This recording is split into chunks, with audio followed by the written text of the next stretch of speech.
A complete assault on the track record for the Winston Bush Late Model Division, just part of an incredible weekend of stock car racing at Louisville Motor Speedway. Once again, hello everyone, I'm Scott Douglas with Frank Scott as Louisville Motor Speedway's Let's Go Racing brings you one of the most incredible weekends of action we've had all year. Friday night, 3 divisions of championships, then Saturday, the Metal Center Bluegrass 300. They shattered the track record, and you're going to show up some great racing in that Metal Center Bluegrass 300. Just watching qualifications, and it looked like the track was getting a little faster.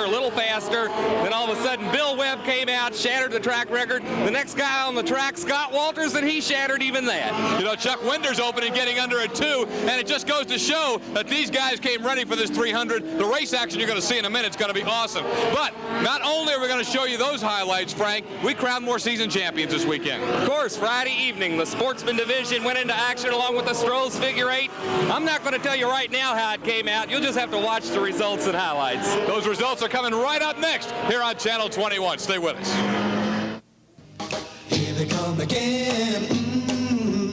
Catch us if you can. Time to get a move on. We are with all of our might. Catch us if you can. Catch us if you can. Catch us if you can. Catch us if you can.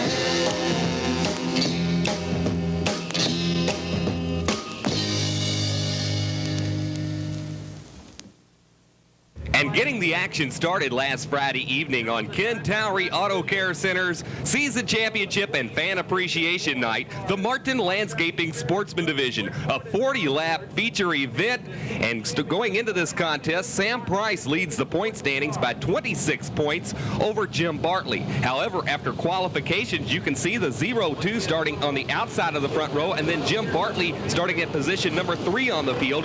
Price increased his point lead to 30 points starting this 40-lap feature event as the rest of the field moves over to turns 1 and 2 and down the back straightaway. The fastest qualifier last Friday evening, the number 1, the B&R Speed Shop, Phillips Hairstyling, and Bob Montgomery Chevrolet IROC Z28, driven by Curtis Teague of Valley Station, Kentucky. Out of turn number 4, the green flag comes out, and 40 laps of Martin Landscaping Sportsman Division action gets underway. The battle for the lead developed immediately down the back straightaway, with Sam Price of Pleasure Ridge Park, Kentucky, working the outside of the Valley Station, Kentucky, Curtis Teague, and completing lap number 1, it's the number 02 of Sam Price taking the upper hand as they move into turns 1 and 2.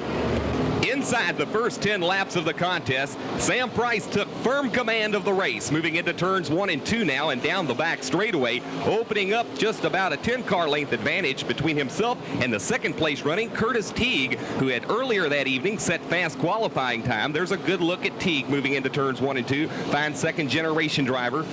And out of turn number 2 and down the back straightaway, at third place from Okolona, Kentucky, the number 99 of Rick Irwin in the Harbison and Gathright Dixie Dry Cleaners, and Robert Hobart Trucking Company Camaro running at third. And then at fourth, out of East Jefferson County, Kentucky, car number 17, Jim Bartley. Bartley would almost have to win this event, and Price would have to drop out very early in the contest for Bartley to clinch the Sportsman Division title for 1989.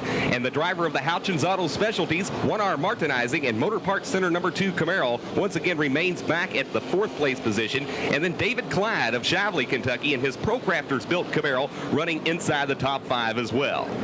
Just over the halfway point of the contest, or on about the 24th lap, the second place running Curtis Teague, driving car number 1, the IROC Z28, develops mechanical problems and pulls back to the pit area and ultimately back up onto the trailer. Out of the event, handing the lead once again to Sam Price now with just about a full straightaway advantage over the second place running Rick Irwin. There's a good look at Sam Price as he comes out of turn number 4 in his Parrish Auto Salvage, Bachman Chevrolet, and Jesse Ford Truck Service Company, Monte Carlo. With 10 laps to go in the 40-lap contest, the battle for second, third, fourth, and fifth now heats up, with New Albany, Indiana's Todd Robinson joining the battle in his W.R. Martin Machinist Company. Right Way Grinding Saw and Tool and Sins Body Shop Camaro firmly inside the top 5. But you can see the leader, car number 02, Sam Price, moving into turns 1 and 2 as he gets by the number 11 of David Buchanan, who will become the 1989 Rookie of the Year in the Martin Landscaping Sportsman Division. Out of turn number 4, Sam Price edging towards the checkered flag shortly. Final laps of the contest, and once again out front it's car number 02, Sam Price, who has led all 40 laps of this contest without the benefit of a caution flag period. Sammy Price on the final lap of the contest now, going into this event once again having a 30-point advantage over his closest competitor Jim Bartley for the 1989 championship, gains the extra 8 points and wins the 1989 Martin Landscaping Sportsman Division by 38 points over Jim Bartley. In this event, Rick Irwin finishes up at second, and at third, Jim Bartley at second place in the point standings. Wade Johnson also having a fine run. He will finish out the 1989 season at third place in the point standings. So we'll look for those 3 drivers at the Executive West in January at the banquet. There's one final look of the 1989 Martin Landscaping Sportsman Division champion, Sam Price, once again sponsored by Kroger's Racing Engines, Parrish Auto Salvage, Bachman Chevrolet, and there is car number 17, Jim Bartley, there to help congratulate him. There they are, the first 3 finishers in the 1989 point championship at Louisville Motor Speedway in the Sportsman Division. Also seeing action on Ken Towery Auto Care Center's season championship and fan appreciation night last Friday evening was the Stroh's Figure 8 division. Going into their 40-lap feature event, Danny Blackwell leads Buck Skaggs by 26 points. In order for Skaggs to win the championship, he would just about have to win the race, and Mr. Blackwell would have to finish out of the top 11 in the finish of this event. As they get the green flag and wind up the way that they're running in the point standings, on the front row, it's Danny Blackwell in car number 77 out of Okolona, Kentucky, as they come out of turn number 2, and Buck Skaggs and the number X2 lead the field on lap number 1. Unfortunately, though, just inside the first 5 laps of the contest, Valley Station, Kentucky's Charlie Hartz breaks a rear wheel off of his automobile. As you can see, the tire and wheel assembly bouncing across the racetrack, and the race was red flagged for a total restart of the event. Checking out more action as the race gets back underway, and Jeff Roberts a little out of control at the intersection. Eventually, Buck Skaggs takes over the top spot, but then has to slow at the intersection and allows Raymond Unconscious Johnson to take over the lead as they move into turns 1 and 2.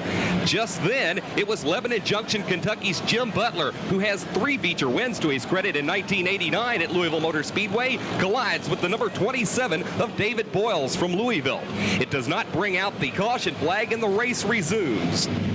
Just a few laps later, and the battle for the lead heats up again, moving into turns 1 and 2 as Buck Skaggs from Fairdale, Kentucky in car number 2, his Colonial Gardens Monte Carlo, makes a move around the inside of Raymond Johnson and takes over the top spot. But then Johnson fights right back to the inside, moving into turns 3 and 4, and the cars are side by side. Again, coming out of turn number 4, though, the number X2 of Buck Skaggs has excellent track position and takes the lead back into turns 1 and 2. Perhaps one of the most entertaining drivers of the Stroh's Figure 8 division in 1989 is Troy, the Maniac Morrison, as he comes through the intersection from your left here in this next scene out of Edgewood, Kentucky. And look out, he's nearly KO'd by another pack of automobiles. Once again, Troy, the Maniac Morrison, shows us his unique driving style as he dices and slices through the intersection in his Vegematic Racing Chevrolet. Coming up now on the halfway point of the contest, and our leader, Buck Skaggs, swings around the outside of Tony Conway. Conway only 8 points ahead of Chris O'Leary going into this contest for Rookie of the Year honors, finishes well enough to become the 1989 Rookie of the Year in the Stroh's Figure 8 division. And you see Conway waving the leader. Buck Skaggs passed on the inside.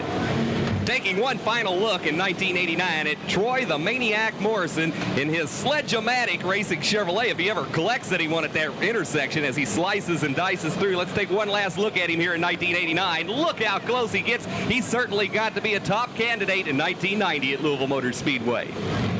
Well, we said going into this race that Buck Skaggs would ultimately have to win this contest and Danny Blackwell would have to finish 11th place or worse. It nearly happened. Car number 40, Danny Blackwell, spinning in between turns 3 and 4 and dropping several positions back in the lineup, but still remains in the top 10. And then there was a problem for car number 184, Tom Burdett, and the number 57 of Tom Wagner moving into turns 3 and 4, but the race remains under green flag racing conditions. With 4 laps to go in the contest, Danny Blackwell's younger brother Tim Blackwell suffers some misfortunes heading into turns 3 and 4, just as the leader, the number X2 of Buck Skaggs, moves in on him, and the number 0 of Raymond Johnson running at second. However, Skaggs remains on the lead point, and the number 0 of Raymond Unconscious Johnson continues at second. With 2 laps to go in the contest, it looks as though Raymond Johnson is challenging for the lead as they go over to turn number 4. The 2 leaders make contact, but it's the number 2 of Buck Skaggs who remains in the lead. The number X0 there of Raymond Johnson at second, his car beginning to smoke, and now Danny Blackwell moves back into the top 3. Well, as if having Raymond Johnson on your back bumper is not enough, coming down for the white flag, Buck Skaggs nearly collides again with Timmy Blackwell at the intersection. But the white flag is out, signaling less than 1 lap to go, and only 2 more times through the intersection, and Buck Skaggs can claim the 40-lap feature event. Down through the intersection now and into turns 3 and 4, driving the Colonial Gardens Racing Chevrolet. The ride also sponsored by Skaggs Wrecker Service. Danny Blackwell, though, inside the top 11 at position number 3, clinches the 1989 Stroh's Figure 8 Division Championship at Louisville Motor Speedway. Buck Skaggs collecting the win in the 40-lap feature, did about all he could do, but finishes in the runner-ups position so far as season championship points go.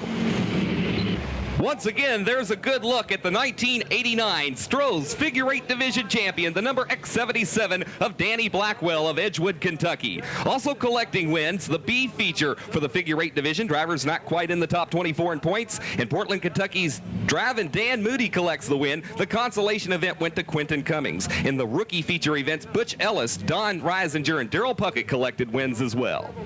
Next up, we'll see the highlights and results of the Metal Center Bluegrass 300 right after this important message.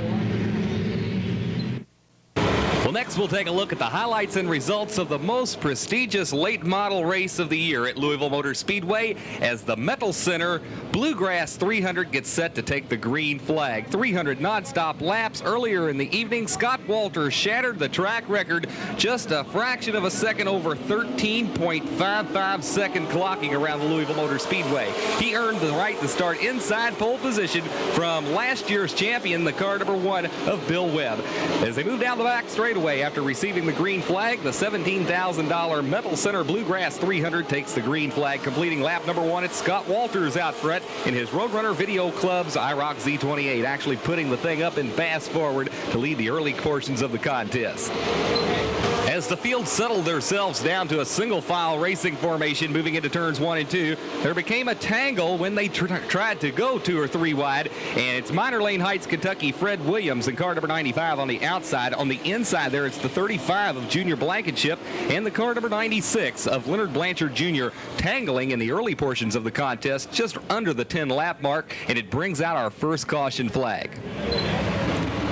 On the restart, it's a single file lineup, and Scott Walters leads the field back into turns 1 and 2 in his Roadrunner Video Clubs. Conover's Body Shop and Taylor's House of Color IROC Z28 has the fabulous Auburndale Auto Parts and Machine Racing engine under the hood. At second place, it's Jeffersonville, Indiana's Bill Webb, driving his budget rent-a-car and truck, Charlie's Fun Food and Spirits Racing IROC Camaro. Car number 8, Chuck Winters, going third in his Custom Concepts, McDonald's Restaurants of Greater Louisville and Craig and Landreth Cars Racing IROC Camaro. Back at 4th, it's car number 98, Keith Gardner, and the 05 of Larry Metters rounding out the top 5 in the early portions of the contest. Inside 30 laps of the contest, Brooks, Kentucky's Mike Garvey, a driver on the NASCAR All-American Challenge Series circuit, joined us here for the Bluegrass 300 and began making his surge into the top 5 in his Robert Holbert Trucking Company Ramco Leasing IROC Z28 Camaro, putting Larry Metters at 6th place on the field. Approaching the 40-lap mark of the contest, and Leonard Blanchard Jr. of Louisville, Kentucky, in his Blanchard's Auto Service Ford Thunderbird Super Coupe spins over in turn number 2, bringing out our second caution flag. Actually, Leonard Blanchard Jr.'s father won the 1968 Bluegrass 300, and Jr. will have to come back and try for a good running in 1990 here at Louisville Motor Speedway. Some of the most aggressive racing inside the first 50 laps of the contest was for 3rd, 4th, and 5th place. Moving into turns 1 and 2, you see the number 8 of Chuck Winters scoot up the 12-degree banking. Brooks, Kentucky's own Mike Garvey trying to gain the 3rd place position from him, but instead nearly loses 4th as he gets drop-kicked back to 5th. Garvey fights right back and races along the inside of car number 98, Keith Gardner. Actually, the battle for 4th place now as they move down the back straightaway. However, Garvey was able to retrieve the 4th place position, dropping Gardner back to 5th. Larry Metters going 6th now. However, all the combating for positions among the top 5 soon took its toll on Mike Garvey's automobile as a haze of smoke appears and then gets very, very much worse moving into turns 1 and 2 as he expires the engine in the Robert Holbert Construction Company Ramco Leasing Pontiac Trans Am, and then has a little bout with the speed bumps moving into turns 3 and 4, nearly taking out Keith Gardner. But Garvey heads back towards the pit area and ultimately out of the contest. With Mike Garvey's absence from the top 5, this moves Larry Metters at position number 5 on the field as he comes out of turn number 4. Preston Ford in the number 20, running at position number 6. At the 80-lap mark, though, a battle for the lead developed, and it's car number 1, Bill Webb, looking to the outside and taking over the lead at the 80-lap mark of the contest, keeping in mind that there was a $250 bonus paid at lap number 100 of the contest, and Bill's going for the bonus. By lap number 99 of the contest, Bill Webb not only had taken the lead earlier, but stretched it out to 10 car lengths and collects a $250 bonus for being the lap leader of lap number 100. Scott Walters still back at 2nd place. It's Chuck Winters going 3rd, Keith Gardner going 4th, and Larry Metters at the 33% of the race completed mark. 5 laps after Bill Webb collected that $250 bonus, Leonard Blanchard Jr. collects a bonus of his own after he and Marty Belcher made contact up at turn number 4, bringing out the caution flag at lap 105. The race has to be restarted again. During this caution flag period, the Louisville Motor Speedway got a good look at its Rookie of the Year for the Winston Bush Late Model Division, and it's Steve Webb bringing his budget rent-a-car and truck Ford Thunderbird Super Coupe in for servicing. You see Buddy Webb Jr. there cranking a little bit more wedge into the rear of the automobile, and it doesn't look like they'll take on any fuel this early in the contest, but he'll be back in as the fast bunch becomes the thirsty bunch. As the race gets set to take the green flag once again after a series of pit stops, it finds its leader, car number 1, Bill Webb, moving into turns 1 and 2 with Marty Belcher a lap down to the field. Oh, and look out, and there's trouble in turns 1 and 2, and it's Pleasure Ridge Park, Kentucky's Chuck Winters, the 1989 Late Model Division champion at Louisville Motor Speedway. He was running 3rd in the Bluegrass 300 until he and Henry Wallace of Prospect, Kentucky collided going into turns 1 and 2, and it brings out yet another caution flag period. The race had to be lined back up again and restarted.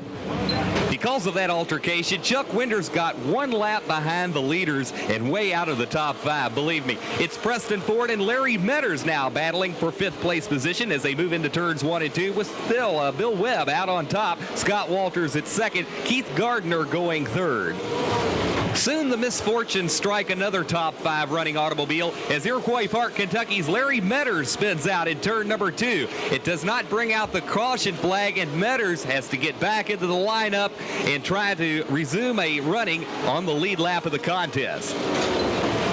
As the race progressed, it's still Bill Webb out front with Scott Walters at 2nd place. They're moving in, you see on the number 69. That's the John Jones GM City-sponsored IROC Camaro of Bill Kimmel Jr. But just then, Keith Storms took a vicious hit against the outside retaining wall, and you can just about bet that the front frame section of that automobile was destroyed. Keith Storms was okay in this altercation. The 74 of Brian Baum, the Metal Center IROC Camaro, also involved as well, and the caution flag comes out once again.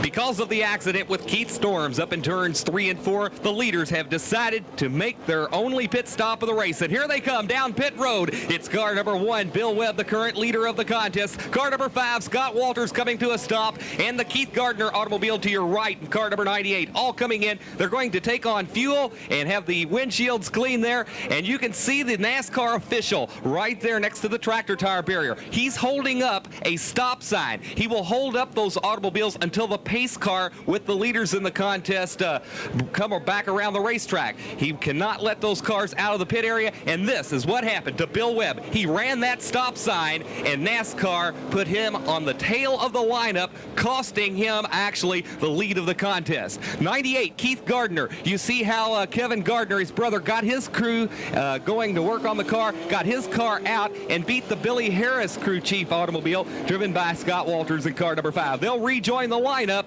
and Keith Gardner's the new leader as the race takes the green flag. Well, it wasn't very many laps later, and you see Keith Gardner, the leader, into turns 1 and 2 with Scott Walters at second. But soon, Bill Webb, after being penalized and placed on the tail of the lineup, began cutting through traffic and began working his way towards the top 5 once again. Here he's seen racing with Buddy Fannin. But once again, after the mid-portion of the contest, it was Keith Gardner and Scott Walters with Auburndale Auto Parts and Machine Racing engines under the hood, battling for the number 1 spot in the contest.